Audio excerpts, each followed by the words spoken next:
Welcome, dear siblings. Today we meet with the Hanged Man, which to me is one of the most arresting cards of the major arcana. The gray background, the very centrality of him, and he just looks us straight in the eye.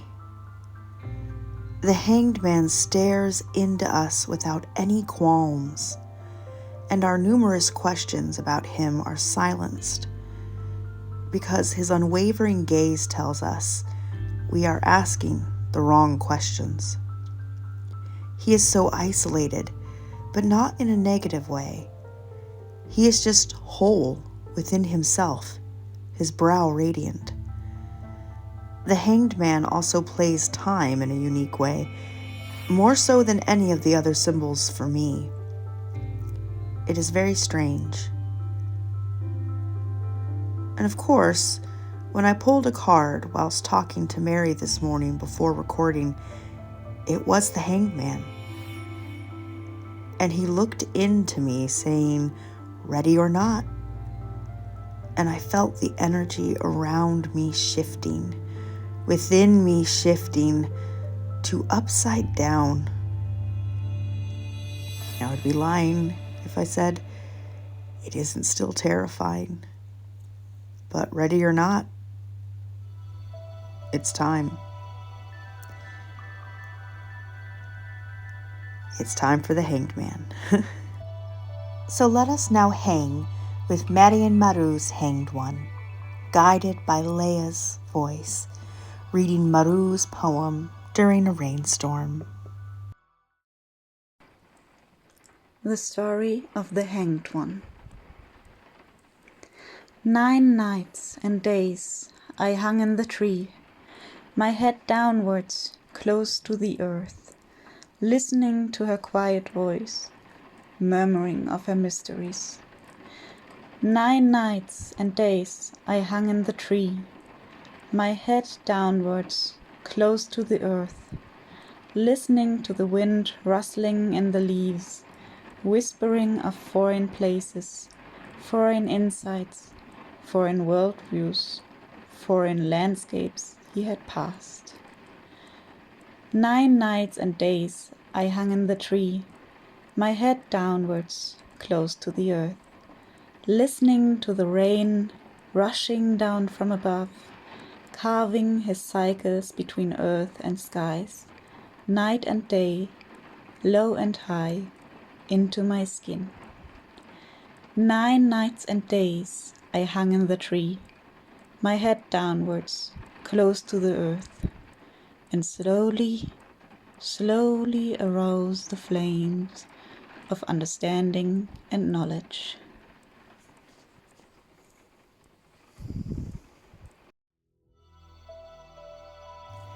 Oh, dear Marou and Leah, that filled me with such calm and an ultimate safety in openness. In the intensity and tumult of the past 9 days since justice, it has been such a blessing to me to have had your Hanged One to ponder. A perfect moment of stillness and honesty to sink into. From the bottom of my heart, thank you. Now we shall enter into our lovely Natura's musings upon the Hanged Man.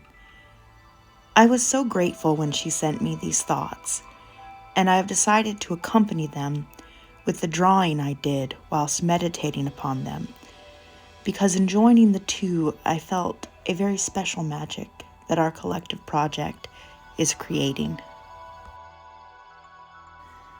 Natura says, "The Hanged Man, as the 12th card of the major arcana and linked to zodiacal positions, symbolizes multiple ideas.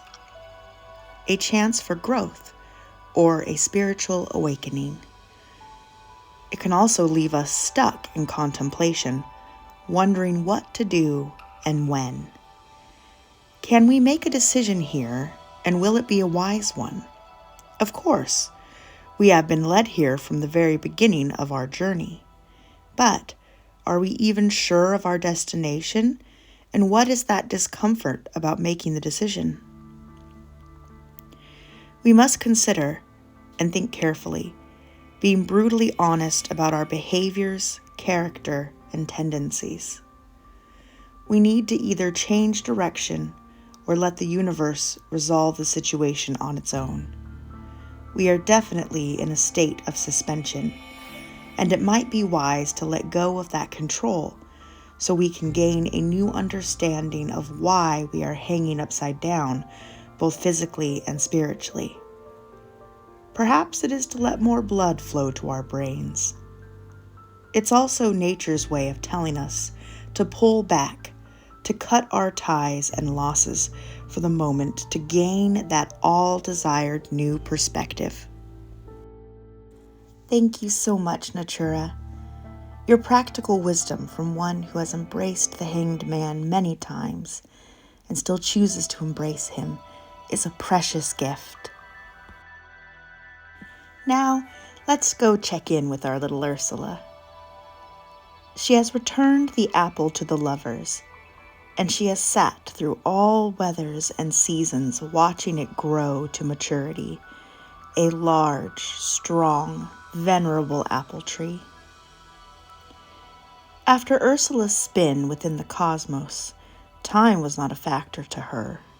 In fact, time as it ran for her now was not changing her physically.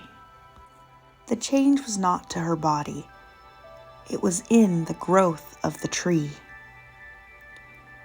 During this epoch of Ursula, she existed as a loving witness, and all of her being was invested in the spread of the roots, their conversations with the mycelium, the stretching of the branches, their conversations with the winds and birds, the steady, content groaning of the trunk as it expanded itself, recording its tales in its inner rings. Eventually there was sweet blossoming, and from these tender blossoms came round, juicy apples. And to Ursula, their secret stars of seeds within sang brightly, so brightly.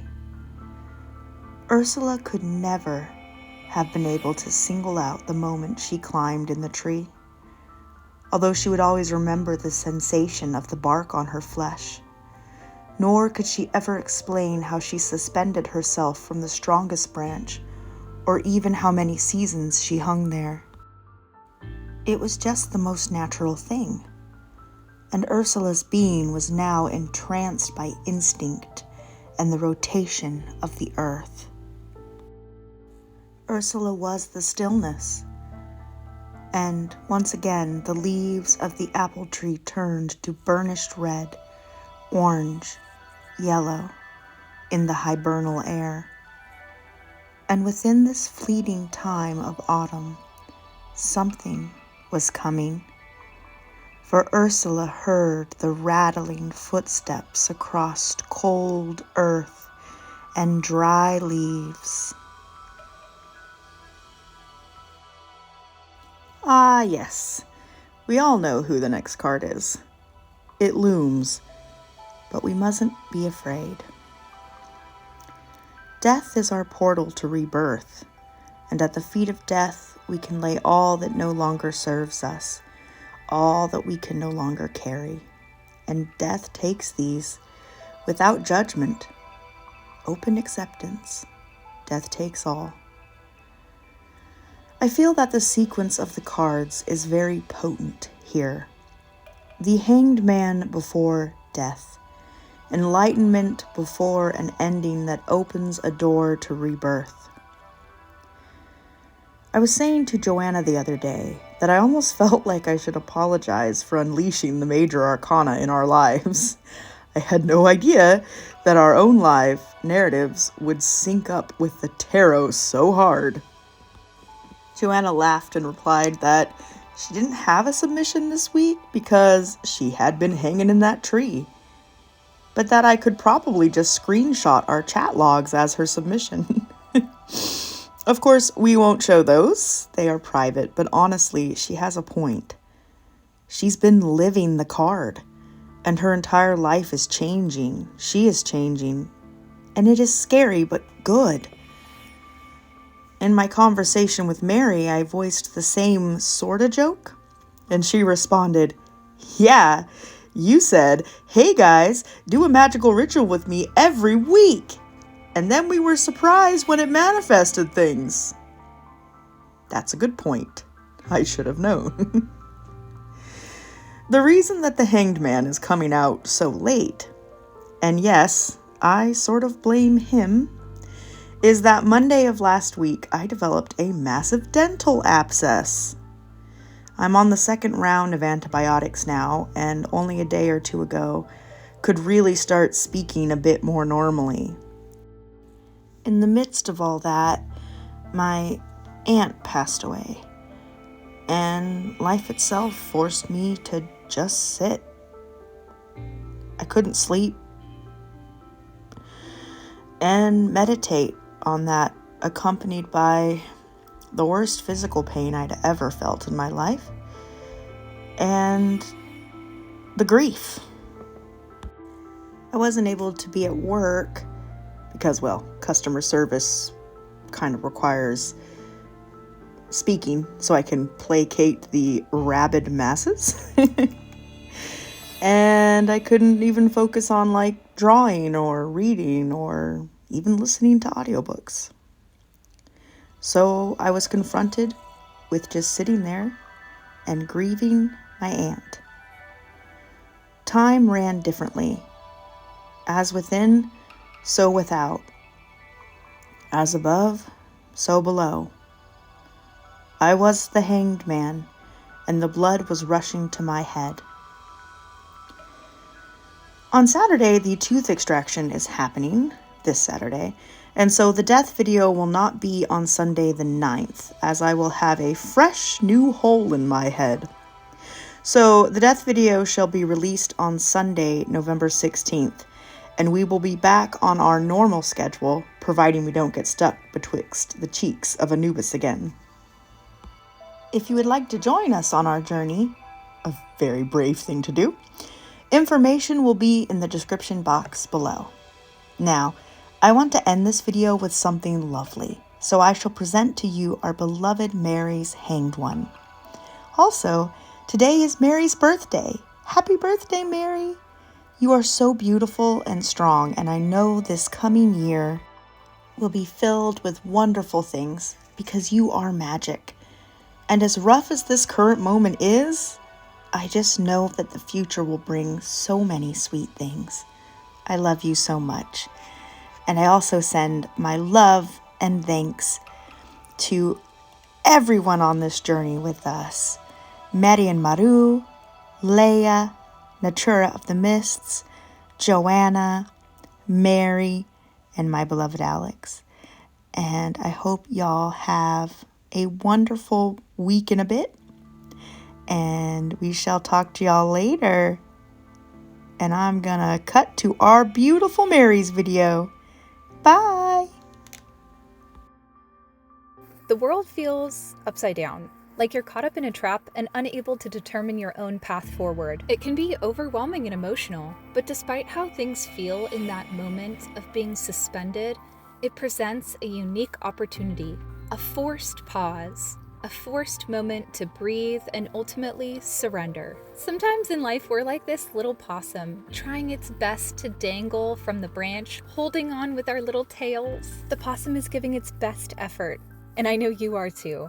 But that can only last for so long. It squirms around, determines its path forward, and leaps into the bushes below. The adjustment and surrender are necessary for the journey to continue. Life isn't always comfortable. If you're stubborn like I am, sometimes you have to get really uncomfortable to actually make a change. You have the chance to learn something new. Greet these moments where the world feels upside down with patience. You're here to gain a new perspective, and that is a gift worth hanging on for.